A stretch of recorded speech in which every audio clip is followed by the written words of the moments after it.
What I know for sure is that speaking your truth is the most powerful tool we all have. And I'm especially proud and inspired by all the women who have felt strong enough and empowered enough to speak up and share their personal stories. Each of us in this room are celebrated because of the stories that we tell. And this year, we became the story. But it's not just... That's Oprah Winfrey receiving an award this year, 2018, at the Golden Globes. I was brought up in a family with no love. No love. Maybe love when we were first born, but when we started to get a mind of our own, I'm saying ours because I had a sister, and I think she was probably treated the same, but I can't speak for her. I'm just going to speak for myself. But I grew up in a family with no love. When I went to my mother, when children picked on me, she shooed me away. When I achieved something great, there was no celebration. Maybe in front of people, but when behind closed doors, that was it. It was forgotten about. It was like, no. My dad left when I was doing my exams at school. But according to him, that's not the reason why I don't have any exams. Not that I believe you need exams, because look at people like, what's that black guy that does the speeches? Oh gosh, I can't remember his name now. He's like Tony Robbins. Oh, I'll put his name on the video. Les Brown. He's got no qualifications. But look at him, he's one of America's top motivational speakers. I left home because my mum was quite controlling. I couldn't wait to get away from her. I left home at 17 because I was getting no love there. And I thought, like you do at 17, you know everything. So I thought that, you know, I can do this on my own. And how I'm still alive, I don't know. But I got involved with lots of horrible people. I moved into a house in London with 4 black guys that used to promote a night in Wandsworth, like a drum and bass night. And I was sexually assaulted in that house, tied up, left there. And I won't go into any more detail than that because I just don't think I need to give you the impression, you know what I'm talking about. I went abroad to work. I fell in love with a heroin addict. Sang with the band. The job was okay. Relationship wasn't. I was only 19. What did I know? Lucky for me, I didn't get involved in that drug. I mean, I did try it. I tried it, but I never got that far into it. Thank the Lord someone was watching me, or watching out for me. Grandparents, something like that. I just drifted along in life, literally just drifted along, came back, got into another band, fell in love with the drummer. I was absolutely besotted with him. Our relationship was the most volatile thing ever. There was violence, there was cocaine, there was alcohol. He dragged me down there. He dragged me down there. I mean, I was so besotted with him. He could have said, jump off that cliff. I would have done that. I would have done exactly what he wanted me to do, and he knew that.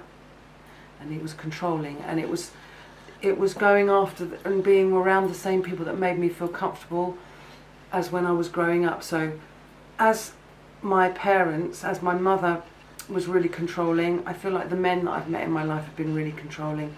Can anyone relate to that? It was a big karmic relationship that taught me a lot in that relationship. I went backwards and forwards. We split up, got back together, split up, got back together, split up. It became a running joke with everyone that knew us. Split up, got back together. Because every time I went back, I thought it's going to be different this time. And even after that relationship I broke up and I did, you know, it was over. It was definitely over. There were times I was repeating those patterns in my life, repeating that all the time, going back to my mum. this time it's going to be better. Going back to my dad, this time it's going to be better. Going back to my sister, this time it's going to be better. And it wouldn't be. And it would kill me. It would kill me. Because I had problems in my life. I had determination, for instance, and I needed the support, and no one was there. They were busy. I've got college work to do, or there was no love there. And because there was no love there, I didn't know what love was. So that was, difficult realisation in my life. I was working at local Crown Court in the town that I live, and cut a long story short, because my car outside was vandalised, and the house that was parked outside was the boss of the police liaison at the court that I worked at. One of the policemen at the court decided he was going to help me when he told me to come and see him when all the courts had closed, and got me in a room, wrote down on a piece of paper what I should put in a letter, and then decided he was going to stick his tongue in my mouth. It's a policeman in a Crown Court. I wasn't believed, I was bullied. I had a beautiful cardigan that I had was cut up one lunchtime down the arms. I'm a woman, that was my workplace, I should have felt safe there.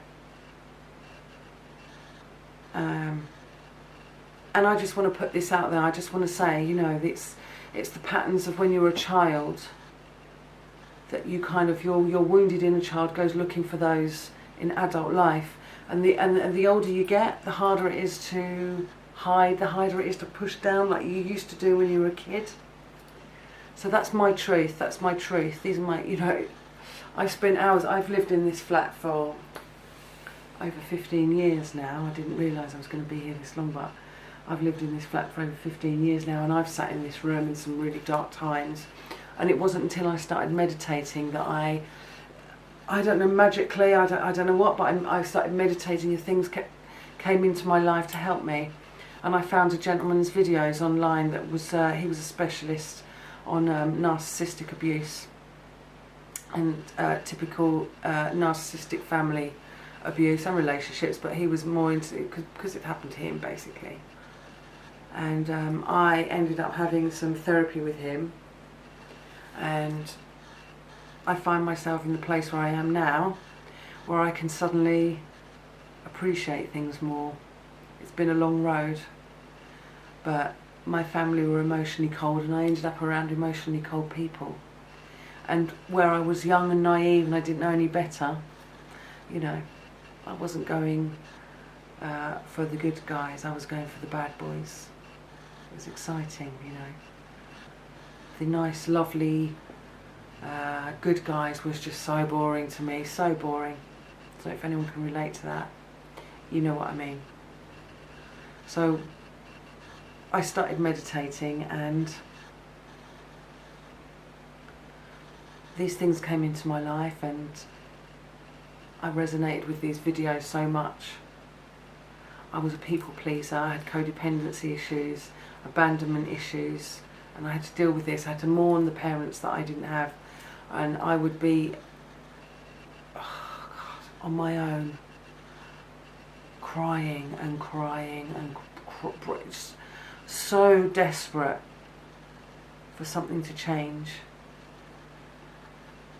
What I didn't realise was it was just a process you have to go through. It's a grieving process. That grieving process is different for everybody, and it's a space in time. I didn't realise it wasn't. It felt permanent. It felt like I was going to be like that forever, my whole life.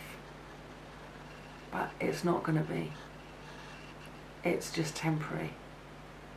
Don't worry. And that's another reason why I'm making this video. I want to speak my truth, and I want to let somebody else know out there that if you're going through that right now and you don't have anybody, like I didn't. My family's really small. My mum and dad don't have any brothers or sisters. I've got no aunties, no uncles, no cousins. I've got a sister who was turned against me because typically that if you have a narcissistic mother, that's what she'll do. She'll get in between the siblings and tear them apart, and it's a way of controlling.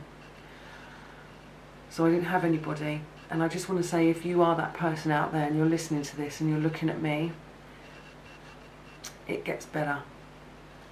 It gets better. I promise you. And if you want to talk to me about it, I want to tell you you're not alone. Leave a comment down there and we can talk. I'm here for you. Anytime you need, you feel desperate, you need clarity, you need to clarify what's going on with you. If you're having trouble connecting with people, if you're self-isolating, if you're abusing drugs and alcohol, sex, if you can't hold down a job, if you're tired and exhausted of trying to live your life out in this world that we're forced to be in, I'm here for you. You're not alone. Okay.